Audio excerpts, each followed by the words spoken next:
Alors effectivement, la stratégie Water qui a été créée, hein, lancée en 2000, a aujourd'hui 24 ans d'existence et le succès est toujours au rendez-vous puisque la stratégie pilote aujourd'hui environ 5 milliards d'actifs sous gestion et les tendances, hein, qui ont permis de bâtir ces stratégies d'investissement sont toujours plus fortes aujourd'hui.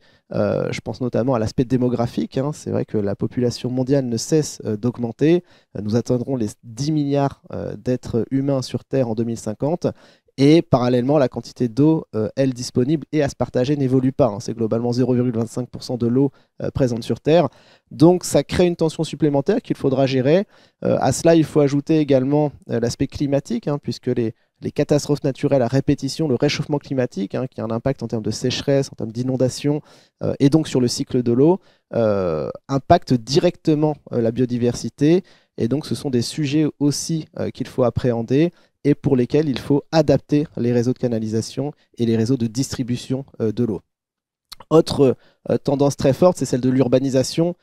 D'ici 2050, c'est à peu près 70%, hein, de la population mondiale qui vivra dans des centres urbains.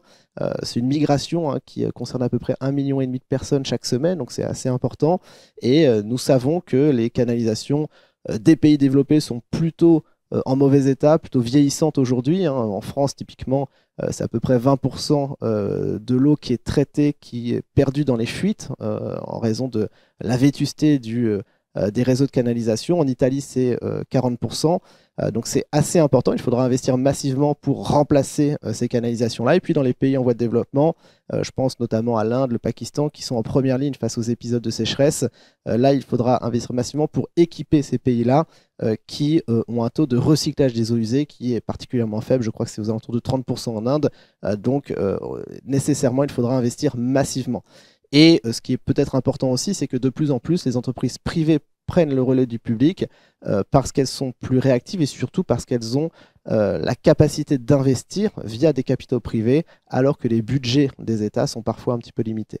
Et puis dernière tendance importante, hein, celle de la transition technologique, c'est un nouveau phénomène, hein, qui impacte également le cycle de l'eau puisque les serveurs informatiques sont particulièrement énergivores, donc ont besoin d'une consommation, en tout cas consomme énormément d'électricité qui est produite prioritairement à partir du nucléaire en France, donc très consommateur d'eau.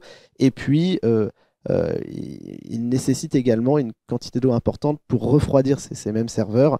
Et donc là aussi, il y a un impact assez fort, hein. Microsoft, je crois, a augmenté sa consommation d'eau d'environ 35% en 2023. Et c'est un phénomène également à prendre en compte, en plus de la pollution des eaux qui est de plus en plus importante.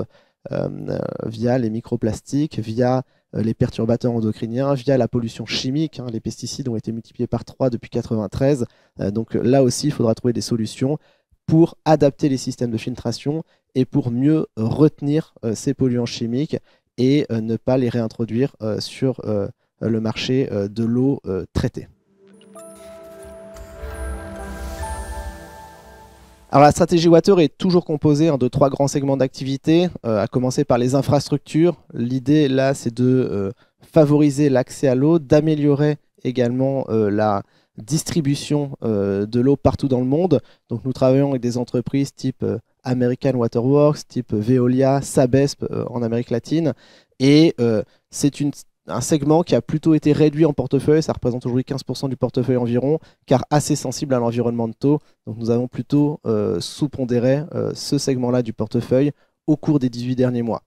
Le deuxième grand segment, ce sont les technologies de l'eau. Donc c'est à peu près 60% du portefeuille aujourd'hui. Là, l'objectif, c'est quoi? C'est de mieux traiter les eaux usées, de mieux contrôler la qualité de l'eau, de mieux réparer les fuites également dans les canalisations. Donc nous travaillons avec un certain nombre d'entreprises. Nous pouvons citer Xylem par exemple, ou Danaher, qui sont deux leaders américains. Et là, l'objectif, c'est aussi de s'adapter aux nouvelles contraintes du marché de l'eau, donc d'améliorer les systèmes de canalisation, de lutter contre le vieillissement de ces mêmes canalisations et surtout de mieux filtrer tous les polluants chimiques que l'on a cités à l'instant.